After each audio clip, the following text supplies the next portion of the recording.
Hello, everyone. Very excited today to be interviewing the one, the only Jorf. And I won't do any of the typical meme question or anything like that about how to pronounce it. I won't make you pronounce your name or anything like that. But thank you so much for joining us here today. And how you doing, man? Doing great. If you saw my channel, you know Jorf is pronounced Jorf. Exactly. It makes it simple, right? Just so simple.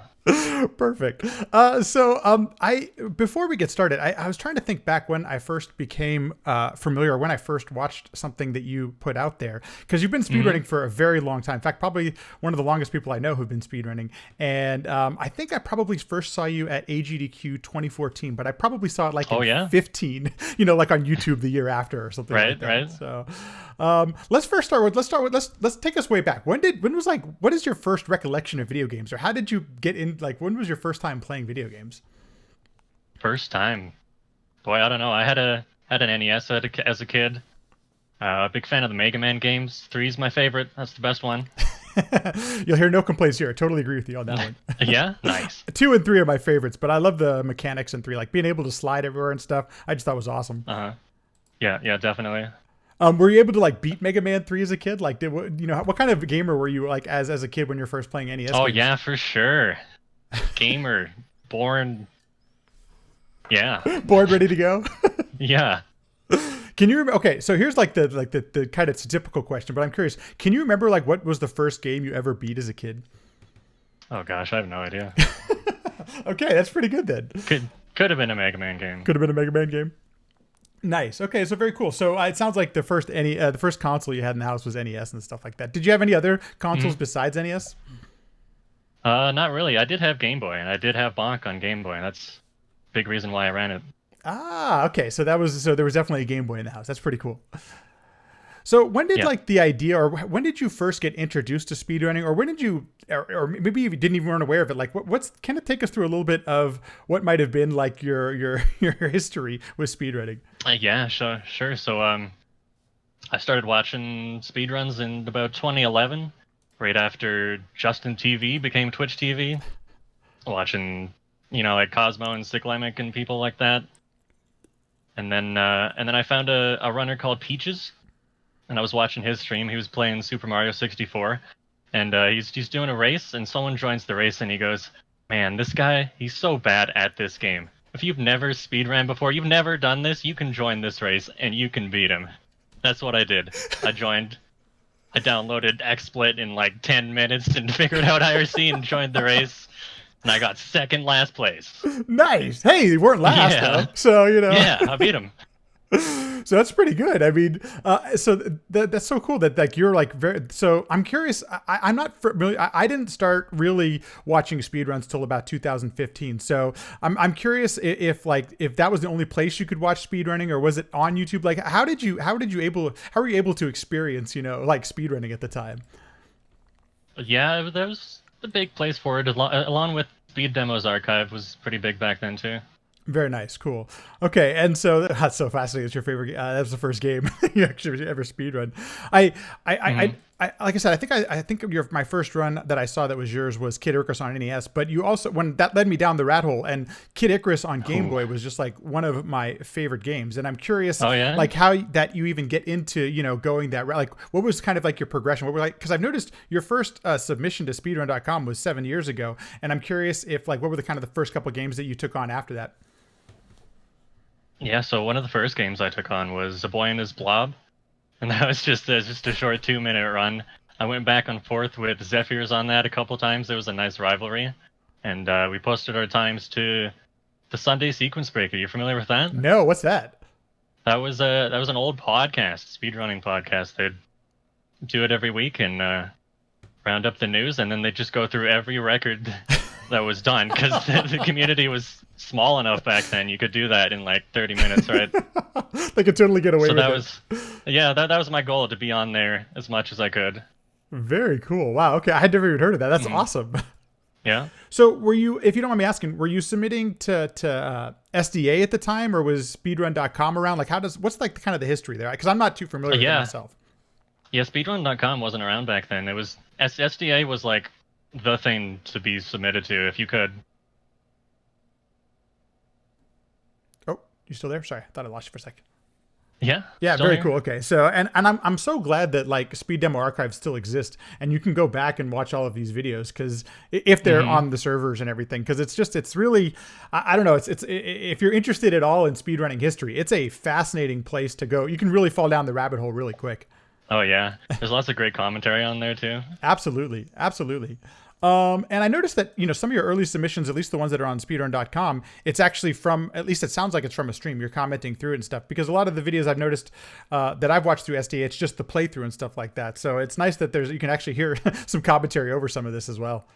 Yeah, blast Um, from the past. so when you're taking on like games here early in your career, what makes you like decide? Because this will be leading up into the Bonk's adventure discussion, but I'm curious Sure. why do you decide to speed run one game over the other or something like that? How do you decide to speed run a game? Boy, I don't know. At first, it was just I found a task video and I see I could try to replicate it and see what I could do with it and just sort of show off new games to people. Yeah, absolutely. Have you ever tried? Yeah. Did you ever try tasking yourself, or is this something that you were? I'm curious. No, not really. It's a lot of work. I, Yes, so true. yeah. Okay, very cool. So one of the other things I noticed about your profile is how many different games on different consoles, and is that just something where like you found a game that was fun? Because I mean, just to go through, there's Super Nintendo, there's Game Boy, there's NES, is there even Commodore stuff? I mean, there's just a ton of different games Yeah. here, and I is that just something like you're just trying the stuff out and playing games you enjoy? Yeah, just trying stuff out. If a game's good, it's good. I have recently started making a list just to see how many consoles I've knocked out records on. I think I might go for more. Why See how not, many right? we can get. How Yeah. many consoles do you have records on right now? That's fascinating. I don't know. Maybe a dozen. Oh my gosh. It's so crazy. Yeah. Okay, so let's get into it a little bit. When did you mentioned that you first played it as a kid, but tell me a little bit about like your first experience with, was Bonk's Adventure on Game Boy your first experience with a Bonk game, or was I'm curious, was that? Yeah, that was my main experience with Bonk until, a few years ago, really. I got to be honest. When I first played the game on the Game Boy, I was like, "Why the hell would anybody speedrun this game?" That's my first the question. But like, what made you decide that this is something you actually wanted to put some time into? Yeah, it's just a childhood game. I don't know. I think it's fun. It's different. The way he like flips around and stuff, and it's just interesting. So, one of the things, there's no, at least on speedrun.com, there's only one submission from you. And was it something where you had done other runs and they just weren't submitted? Or how did you get to the run that's actually on speedrun.com right now? Yeah, usually I just grind it out in like a week or two, and then just submit my best run and be done with it, sort of thing. Did you have a task to use, or what was kind of the progression of figuring this game out? No, no tasks. I just did it myself mostly. There was the SDA run. Wasn't too helpful though. But it is cool to see. That run's like 10 years old now. Bygone era, right? Nah, no kidding, man. Holy cow. When I first watched I think I probably watched your run after I had played through the game, before I actually started putting some reps into it. And to be honest with you, I actually thought it was a task. Because there were, and then there were so few mistakes in it. And I'm just like, I was really impressed with the actual gameplay of it. I just thought it was really well executed. Do you know can you remember how much time you might have spent putting into the game and like the practice that went into it? Yeah, this one wasn't more than a week or two. This is one of my best runs, and sometimes you're just playing and it just happens right away. You're like, okay, well, I guess I did that, right? That's gonna be it. No reason to do any more on that. Yeah. So when you're playing a game like this, I mean, I've noticed that you submitted it on emulator, and a lot of places, I mean, a lot of flashcards now support save states and stuff like that. Do you practice small chunks or small sections, or is this something where you're going through the whole game and just keep trying to get a playthrough? And what's kind of your approach to speedrunning and specifically Bonk's Adventure?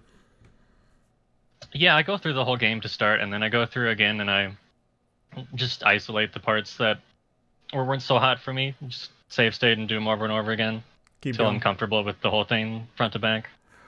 The I kind of feel like Bonk's Adventure on Game Boy is a pretty straightforward speed run. We don't have a lot of glitches and Yeah, clips and things like that.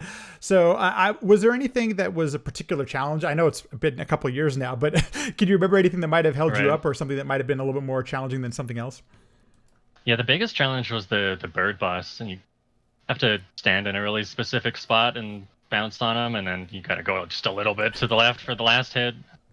I spent, I'd probably say a half an hour to an hour practicing that thing, and I still wasn't able to get it as clean as you did. Yeah, And I got so pissed. I yeah, was it's like, damn tough. it. It is not an easy one for sure. It's a really quick game too. Did you once you finished? I mean, did you consider even? Actually, first let me ask this: have you played through Bonk's Revenge on Game Boy? And if so, any thoughts about that game? Because that was the sequel to this one on Game Boy. I don't know a whole lot about it, but I've thought about other Bonk games. They're fun. Maybe one day. And they're pretty easy. You know, it's like it doesn't take a whole lot to play through them and stuff like that. Right. I actually, one of the things and I think this is gonna be kind of an interesting conversation as we go through this, is that I actually thought the music was actually pretty decent for a Game Boy game. And the more that I've played through some of the Game Boy library, and admittedly my experience with it is pretty small, but there is a lot of great music and soundtrack on Game Boy. And I'm curious if you had that experience, or if there's maybe some soundtracks that stick out to you or anything like that. Yeah, there is. I don't know about Game Boy, but I've gone through the whole NES library and made a 10-hour music video. There's a lot of good stuff there, so I'm sure there's a lot of good stuff on Game Boy too. I was going through your 10-hour video. So how long did it take, first of all, to put that together? Well, let's actually go there next. How long did so first of all, actually, let's back up a second. Tell us a little bit about what chiptune is, because I'm not quite familiar with it. I've only actually watched kind of some of your videos to understand it a little bit better. And what Yeah. is that? And could you explain it to us a little bit? So technically, chiptune is using the sound chip on any kind of old hardware to make music.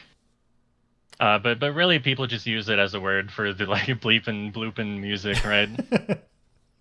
And so you one of your videos on your YouTube is a 10-hour long, I guess you call it a marathon of music, and it's really quite something. I believe it started with Ninja Gaiden 2, if I remember correctly. It's been a little bit since so what was the impetus to put something like this together, and how long does something like that take you?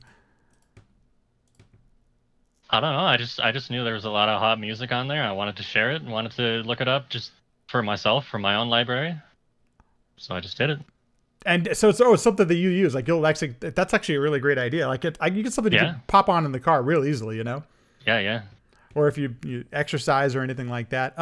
What you have a couple of tutorials about how to actually create chiptune music, and I'm curious if what's your experience with that, and is that something you enjoy? Like, I'm curious, like what's that like? Yeah.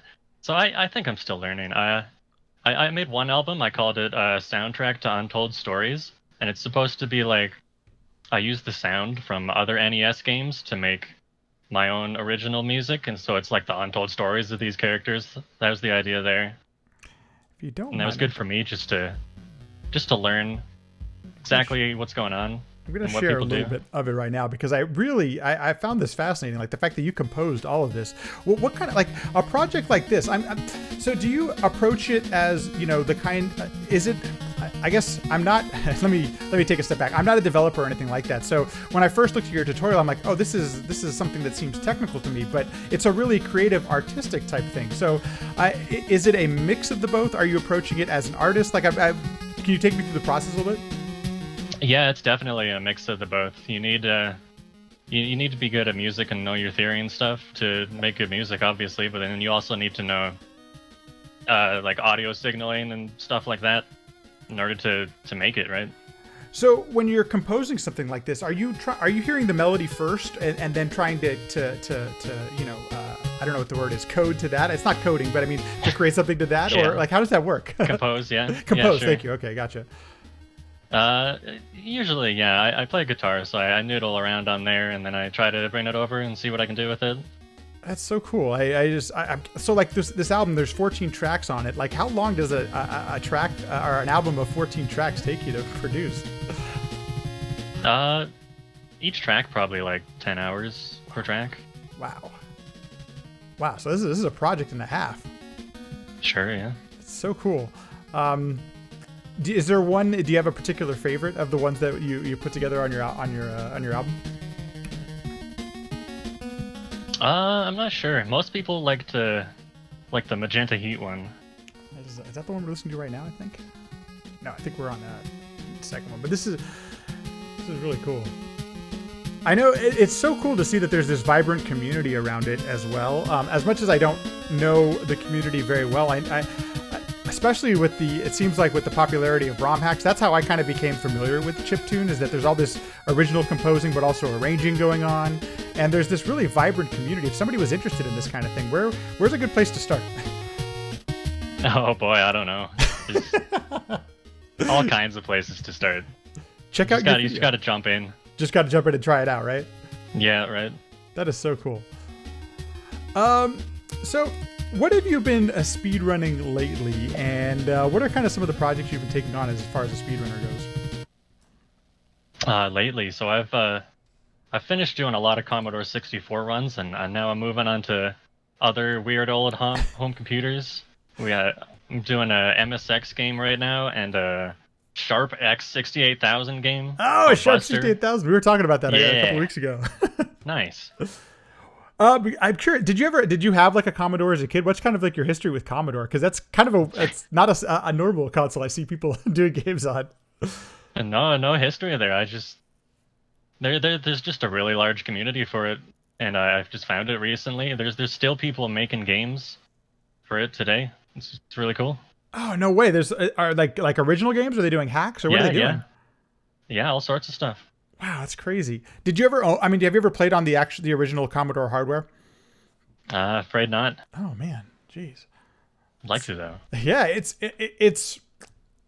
I'm trying to. I don't remember if we had the Commodore first or the Nintendo first in my house, but I have a quite a bit of fondness for the Commodore because we had it in the house, and my brothers and I would play it and all that kind of stuff. And it's a little bit clunky, but it's a ton of fun. There's a wonderful library for it. Yeah, totally. Let's see. Mythical says that his middle school had one in home ec class. It was impossible to play with the busted joy. Yeah, that's kind of the thing. You need. Yeah, the joysticks are rough sometimes. Are you playing on keyboard when you're playing? Are you playing on are you just using a gamepad? What do you use when you're running those games? For those computer games, keyboard, but for stuff like this, control pad. Got it. Yeah, because literally it was a joystick with one button, and I don't know if. Right. I've never tried emulating it because my parents actually still have it, and I've been wanting to boot it up and play it. I'm just curious what it feels like to play it nowadays. Mm-hmm. Does it feel when you were taking on some of the games you're playing? Does it feel clunky to you at all, or is it pretty? I mean, are you enjoying the flow of it? Like how does it feel as a speedrunner? I mean, it just depends on the game you play. You find a game that's not clunky, then it's fun. It's great. Oh, there's one question. If you don't mind me circling back to Bonk's adventure really quick. When you first submitted your time, were there any others submits on the leaderboard at the time? I totally forgot to ask that one. No, it was just mine and the SDA run. The SDA run. Wow, okay. And look at this. Now there's 9 or 10 I think people who've submitted for the game, so. Yeah, I know Bangera had a little thing recently where he got a bunch of guys to try it out for a month. Oh, very cool. I'm thinking that if people put some time into it, you could your run is pretty darn good. I don't know it's so much ahead of every other run on the leaderboard. I think you could grind out a sub 17 if you put some time into it, but to get down to your time, I don't know. That's a lot of work. Yeah, I was hoping someone would challenge me. Like, come on. There is the call, folks. Bring it on. Okay, so I find, if you don't mind me just talking a little bit about your stream, I find your stream fascinating because you play so many different games. If somebody were following you and watching you on Twitch, what would they expect to find on your stream? I don't know what they would expect, man. It's different one day than the next. Sometimes it's Commodore 64, and then I play just some new game on Keymailer, and I don't know. I just play what I want. One of the greatest pieces of advice I saw early on and I didn't start streaming until the end of 2017. So I'd been watching speedruns for like over 2 years before I'd even tried one. But Author Blues of all people, the first thing he says on is about, a little panel in his Twitch is that I just play what I want. And yeah, I think if you do that, you will have a fun time while you're on Twitch. Definitely. Any future plans for speedrunning? Like any games you want to play next? Is it going to stick with the MSX and the 6800, 68,000? Sorry. Yeah, sticking with that for a while, and then we'll see. What game are you playing on 68,000? I'm curious. It's called Buster, Buster, is that new game or is that a game that was when it originally is an old game? 1995 game. 95. Wow. There's a remake of it that's popular with the mystery tournament guys, and this is like the original.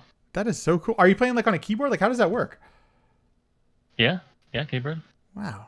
I did this. I don't know a lot about the 68,000, but did it have a gamepad or any sort of joystick peripheral that was available for it? Yeah, it had I don't know, it had just like the generic controller slot where Atari stuff can fit in, or the Genesis pad could fit into it, whatever that is. Gotcha. Oh yeah, dude, the Genesis controller works on is it? Works on all kinds of things. I don't. It's really It's compatible. magic. Yeah. Well, I appreciate it. Thanks so much for taking the time.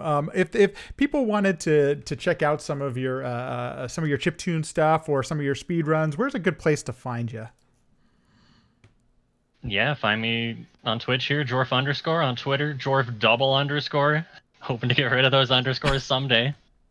Are there other Jorfs on Twitch? Not active ones. Oh, dude, lame sauce. All right. Brutal. Well, thank you so much for taking the time. I really do appreciate it. I have to compliment so much on the Bonk's Adventure run because it's held up for so long for a reason. It's it's executed. It's not perfect, but it's damn near close. It's such a good, well executed run that I appreciate you taking the time and sharing some of the memories of it. Hey, yeah, thanks. Glad to hear it. Okay, I think we're free. Let's see if we missed anything from the chat, just in case we might need to add anything. Heard Bonk's Adventure for the Game Boy was just a port of the TG, but it's clearly no, it's not nearly, it's barely a port. Did you ever, when you were playing through it, one of the things that I struggled with on Bonk's Adventure was like the stage that we're looking at right now on the video, that there was big time lag in the stage, and it made it sometimes really unfun. And I was curious, did you ever find any de-lagging strats or anything like that? I think my delagging strat is just hit jump twice in case it doesn't work the first time. That's actually a pretty good one. I think it's a great idea. Yeah. Mythical, thank you so much for sharing the Chiptune album in the chat. I will definitely put that in the YouTube description as well. What's the soda of choice? That's a good question. Jorf, soda of choice. Dr. Pepper. Dr. Pepper. I am a Diet Coke person myself, but Dr. Pepper is, if no Diet Coke is available, Dr. Pepper is my go-to. Do you ever drink the diet Dr. Pepper? More important question. I don't know. I haven't tried it. It's close. It's not the same thing, but it's not terrible. So, okay, I think that's it. Nonsense. You need more underscore. That's Dark Twitch. That's so funny. Okay, Jorf. Well, I'm gonna cut you loose. Thank you so much, dude, for doing that. I really do appreciate it, man. And I will send you a link once we finish this thing. All right, great. Yep. Have a good night, dude. Thanks. We appreciate it, man. Thanks. See ya. Bye.